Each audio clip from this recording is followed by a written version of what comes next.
안녕하세요. 평대잡이 연배락 대신 동행합니다. 반갑습니다. 네, 반갑습니다. 네. 그럼 이번에는 이제 돼지띠. 좋죠. 이제 돼지띠네. 네. 운세 이야기 하는 건 좋아요. 그리고 같은 값이면은 도움이 되면 안 좋겠습니까? 이제 그런 마음으로 통계적으로 캐를 풀어요. 캐를 풀 때 뭐 개개인을 놓고 푸는 건 아니니까, 그죠? 통계적으로 캐를 풀다 보니까 어떻게 돼요?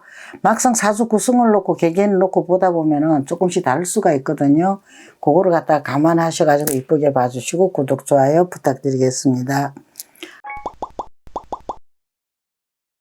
30세 의뢰생 돼지띠 생자의 운세는 얻고자 했던 그 목표를 이룰 수 있을 것으로 보여져요. 이게 한 해 마무리 끝내주게 하죠. 그리고 주변 상황을 갖다가 정확하게 둘러보고 이것이 맞다, 안 맞다 이런 것을 갖다가 확신이 들었을 때만 나아가셔야 돼요. 그리고 돼지띠생들이 경우는 똑소리가 나거든요. 근데 내가 나쁜 일을 당하려면은 눈 멀고 귀 멀어요. 어느 순간에, 그죠? 그런데 그거를 갖다가 조심을 하시라는 거죠. 그것만 딱 하면은 좋은 일이 일어나는데, 만약에 내가 이걸 확신도 없는데, 이게 베팅하듯이 이게 투기하듯이 그냥 이게 하시다 그러면은 내가 관제수를 당할 수 있을 거로 보여져요. 그러니까는 조심해서 나쁠 건 없잖아요. 그죠? 그러니까 똑소리 나는 똑소리 나게 경우를 딱 따져가면서 일을 갖다가 진행하시면은 아마 좋은 일들이 많이 생겨날 것으로 보입니다. 그리고 11월의 운세는 멀리 나아가시려고 한다면 장거리 멀리 나아가면 훗날을 기약을 하세요. 저쪽으로 가면 어느 곳에 가면 돈을 많이 번다던데 아니요. 그러지 말고 아직은 때가 아니니까 좀 이렇게 자제하시고 그냥 하시고 있는 거래 가진 것에 내가 하시고 있는 일에 만족을 해가지고 가지고 있는 것에 만족을 해가지고 또 다른 투자는 절대 안 하시는 게 내가 손해를 안 볼 거란 이야기죠. 손재를 당하지 않을 거로 보여집니다. 그러니까 1년 한 해 마무리를 갖다가 좀 신중하게 움직여 보시는 것도 좋을 것 같습니다. 42세 계획생 돼지띠 생자의 운세는 힘든 상황에도 노력을 아끼지 않았다면은 내가 어떻게든 살아남아야지 하고 이 악달먹고 나아갔다면 아마 그 보상을 받을 수 있을 것 같아요. 그리고 그 보상이 없으면 어떻게 살겠습니까? 그죠? 그러니까 그 보상을 받을 수 있을 것 같거든요. 그리고 또 새로운 일은 도모하지 않는 것이 좋아요. 내가 보상받았다 해가지고, 내가 저거 한번 해봐야 되겠다 하고 싶은 게 있었는데, 아니요. 좀 참으세요. 훗날로 좀 미루고, 참고 그냥 이게 내가 하고 있는 일 보상받은 만큼, 그게 내가 참 감사하게 생각하고, 내가 일을 꾸준하게 더 노력을 아끼지 않고 나아가시는 게 손재를 당하지 않을 거란 이야기죠. 안 그러면 내가 손해를 봐요. 내가 돈 만큼 돈 다 잃어버린다는 거죠. 그거다 이자까지 붙여서 나가면 하는 거고요. 그러니까 그걸 조심하셔야 되고, 또 11월의 운세는 가정의 부부 간에 신경절이 일어날 수가 있어요. 괜히 아무것도 않은 일에. 그러니까 이게 서로가 배려가 필요해 보여요. 서로가 존중을 해주고 상대에 대한 어떤 이해를 해주면은 그런 신경전이 일어나지 않지 않겠습니까? 그죠? 그게 필요하고, 또한 작은 재물이라도 이게 들어오거든 소중하게 또 생각을 하시고 노력을 아끼지 않고 나아가신다면은 아마 그 조그만 것이 큰 것으로 갖다가 전환이 돼가지고 내가 얻을 수 있을 것 같아요.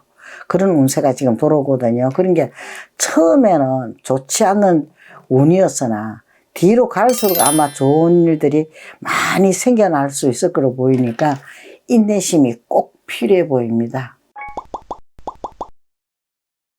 54세 신해생 돼지띠 생자의 운세는 재물운이 열렸어요. 재물운이 열려가 따라가지고 재물을 얻을 수 있는 것으로 보여지거든요. 그런데 신수가 불리해요. 신수라는 건 건강이에요. 내가 몸에서 일어나는 일이. 신수가 불리하니 건강을 갖다가 이게 관리가 좀 필요할 것 같아요. 조심을 해야 될 것 같아요. 길 가다가 자동차든 뭐든 간에 뭐든지 조심해서 나쁠 건 없잖아요. 그죠? 또한 원하는 것을 얻고자 멀리 나가시는 거는 불리한 상황이 될 수가 있어요. 좋지 않는 일이 생겨날 수가 있거든요. 그러니까 조심해서 한 번 더 생각해보고 신중하게 생각을 해보고 그러고 나아가세요. 무턱대고 가지 마시고 모든 것은 계획을 세워가지고 계산적으로 움직이시는 게 좋은 일이 될 수 있을 것 같습니다. 그리고 60년세 기회생 돼지띠 생자는 이게 일을 갖다가 모든 일을 하는 데 있어 기인이 자신을 도우니까 필히 큰 재물을 얻을 수 있을 거로 보여지거든요. 이게 아주 좋은 운이죠. 그죠? 그러니까 주변 사람들이 우러러 보면은 많은 신뢰감을 갖다가 얻을 수 있을 것 같아요. 돈 많이 벌면은 누구라도 다 좋아해요. 그 순간에 어느 누구라도 믿고 이게 다 할 수 있는 거거든요. 이게 고를 때가 됐다는 거죠. 그리고 11월의 운세는 무슨 일이든 간에 내가 감정을 앞세워가지고 욕심을 냈다가는 이게 좋지 않은 일이 벌어질 수도 있어요. 그런데 욕심을 내지 않고 자신의 분수껏, 나는 내 주제에 딱 요 정도면 딱 됐다. 이 정도로 갖고 그런 마음을 가지고 모든 일을 갖다가 진행해 나가신다 그러면은 뜻밖의 재물을 얻을 수가 있을 것으로 보여져요. 뜻밖의 재물을 얻어가지고 좋은 일이 생겨날 수가 있을 거거든요. 그러니까 쉽게 말해서 운세가 반은 좋고 반은 안 좋은 운세란 말이에요. 그러니까는 노력해도 결실을 못 볼 수 있는 상황이 연출도 될 수 있다는 이야기가 돼요. 이게 어떤 사람은 재수를 봐가지고 대박이 나는데 어떤 사람은 쪽박을 찰 수도 있다는 이야기가 되거든요. 이게 내가 어떤 판단을 하고 어떻게 결정을 해서 내 일을 갖다 열심히 하느냐에 따라서 모든 상황이 바뀌어질 수가 있다는 이야기가 되거든요. 그러니까 모든 일을 갖다가 우리가 아는 길도 물어가라 하듯이 신중하게 내가 계획을 잘 세워서 짜임새 있게 진행해서 나아가시는 게 아마 갑진년 한 해도 마무리를 잘 할 수 있지 않나 싶습니다. 미래를 위해서라도 건강하시고 만사 행통하시기를 바랍니다. 성불하시죠. 네, 감사합니다.